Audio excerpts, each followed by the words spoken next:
Bonjour à tous, je suis ravie de vous accueillir dans mon autre monde pour une petite review d'un jeu que j'avais pas prévu d'acheter évidemment. C'est un petit peu le craquage du jour. Je suis allé dans un magasin, dans une boutique pour acheter des bâtons d'encens et évidemment il y avait un tas de jeux, mais bon, comme j'avais acheté pas mal ces derniers temps, je me suis dit tu vas juste acheter des bâtons. Bon, eh ben voilà, je suis tombé sur celui-là et comme ces temps je suis à fond dans le tarot de Marseille. Enfin, j'ai commencé donc au tarot de Marseille, mais je sais pas, je suis attiré depuis quelques temps, depuis quelques mois, de reprendre le Marseille, alors que jusque-là j'ai beaucoup acheté de jeux Rider White et utilisé beaucoup plus le Rider White que le tarot de Marseille. Donc voilà. Il s'appelle le Marshmallow Marseille, des éditions Wandering Oracle. Jamais vu ce jeu jusqu'auparavant. Et évidemment, voilà, hein, il y avait un jeu d'exposition, donc forcément j'ai regardé et je l'ai acheté. Voilà. C'est un tarot de Marseille un peu, comment faut dire ça, un peu coloré, une énergie complètement différente du tarot de Marseille initial. Alors, en faisant un petit peu des recherches, oups, j'avais deux cartes. J'ai appris que. Oula, qu'est-ce que c'est que ça? Ah, ça va venir là, je pense. Ouais, c'est ça. Euh, j'ai vu qu'il y avait deux versions. Il y avait une première version, et je pense que ça, c'est la première version, en tote bag, toute simple. Bon, évidemment, quand même une tote bag en dur, mais bon, je pense que ça va vite s'abîmer, donc voilà, il faudra que je lui trouve un joli pochon. Et j'ai vu, d'ailleurs, je l'ai vu chez Cornelius, d'ailleurs, qui a eu une deuxième édition avec une boîte cloche et puis les dessins là du dos des cartes en holographique. Euh, voilà. Tandis que ça, c'est vraiment la version simple euh, du Marshmallow Marseille. Voilà, il s'appelle comme ça.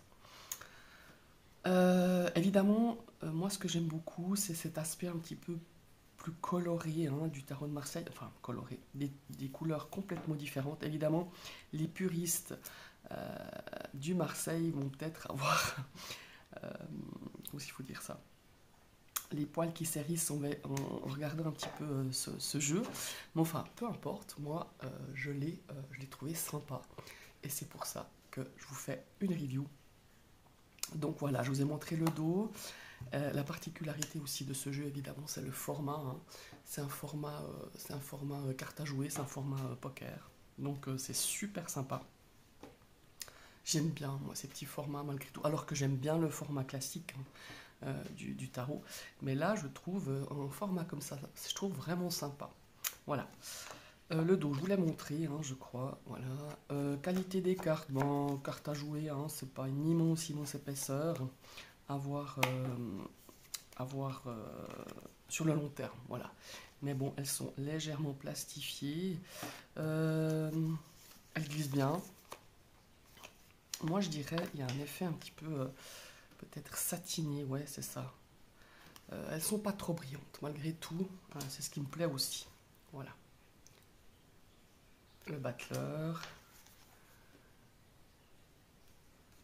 Et ben, moi, je trouve vraiment sympa. Le prix aussi, hein, je crois 19 ou 20 euros, un truc du style.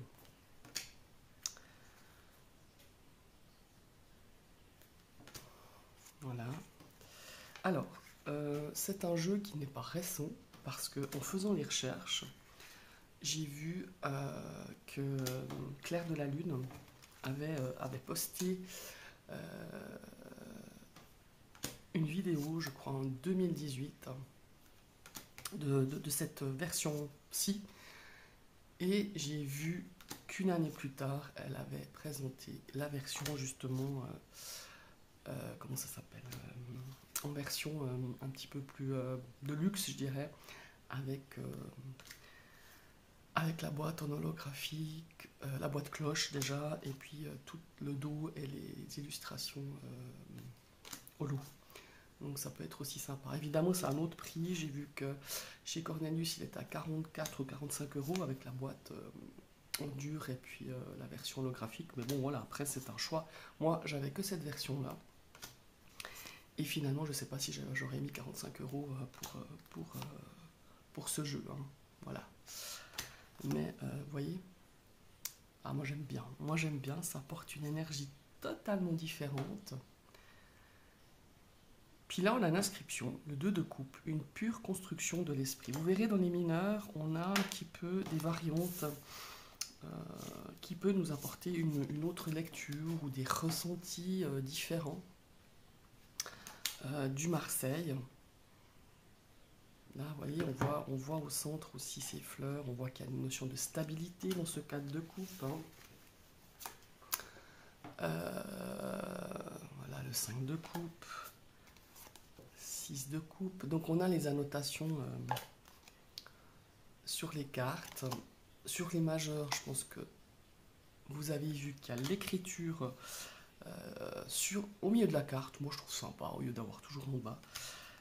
Pourquoi pas, hein, voilà. Voilà, le 10 de coupe. Nous avons les valets, vous voyez comme ceci. On a les écritures là ou là, suivant les cartes. Mais généralement c'est en bas. Au milieu à gauche, voilà, la reine et le roi. Je trouve très beau ces as. As de bâton. Alors, 2 de bâton. Le 3. Le 4. Le 5. Le 6.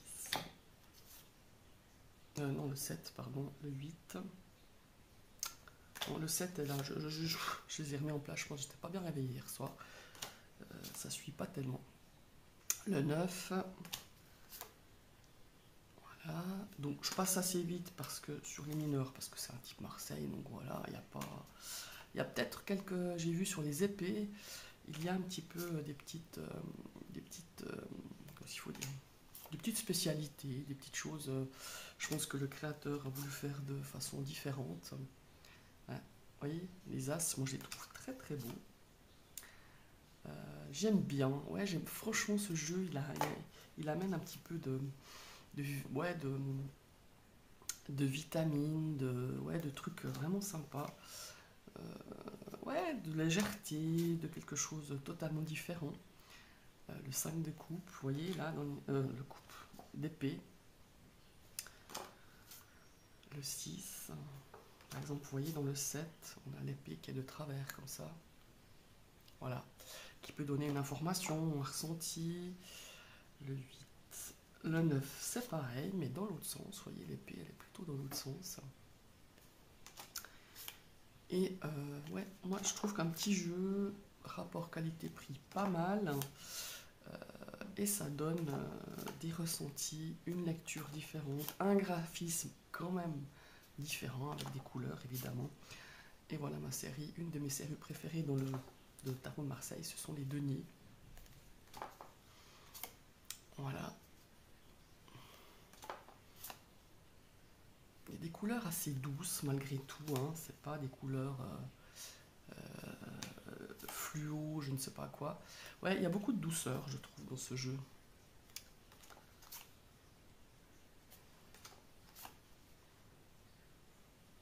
Ouais, on a quand même des placements un petit peu différents que je pense que l'auteur a voulu donner. Des illustrations légèrement différentes et je trouve vraiment sympa. Alors vous voyez, je vous disais que ça se trouve toujours en bas à gauche. Là, le valet de denier, c'est à droite. Bon, voilà.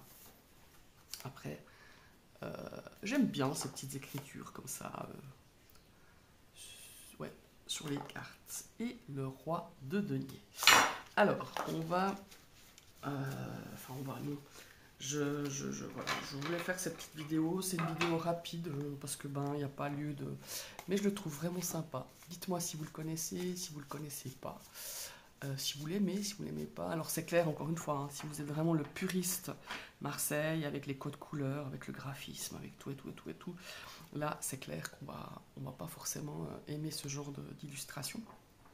Mais personnellement, je trouve vraiment sympa ce Marshmallow Marseille des éditions Wandering Oracle. Voilà, je vous remercie d'avoir suivi cette vidéo et je vous dis à tout bientôt. Bye bye.